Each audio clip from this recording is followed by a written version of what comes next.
ব্যাধিতে আক্রান্ত, দুঃখ কষ্টে পতিত, আর আপনি সর্বশ্রেষ্ঠ দয়াবান। এর পরক্ষণেই আল্লাহ সুবহানাহু ওয়া তাআলা বলেন, فاستجبنا له فكشفنا ما به من ضر।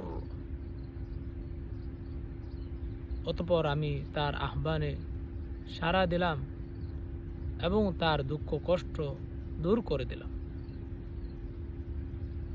2 নম্বর, ওই ব্যক্তির কথা যে ব্যক্তি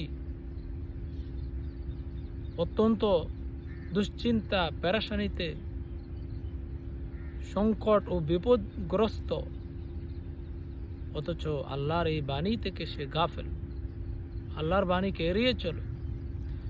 লা ইলাহা ইল্লা আনতা সুবহানাক ইন্নী কুনতু মিনাজ জালিমিন। তুমি ছাড়া কোনো উপাস্য নেই, তুমি নির্দোষ, তুমি পবিত্র, আমি গুনাহগার।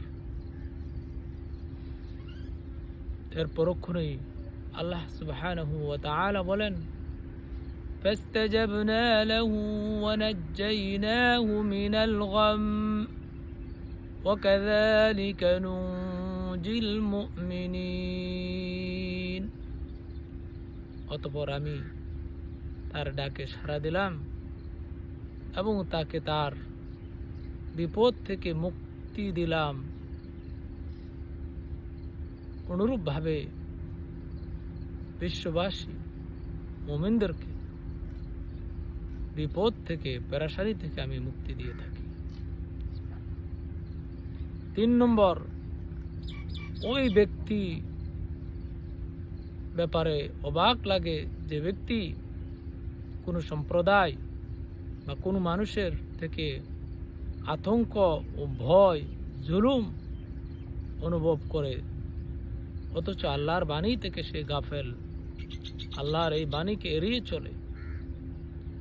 وقالوا حسبنا الله ونعم الوكيل।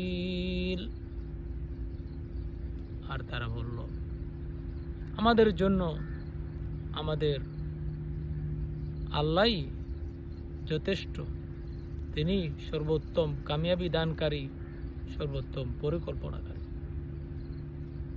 এর পরক্ষণেই আল্লাহ সুবহানাহু ওয়া তাআলা বলেন, فانقلبوا بنعمة من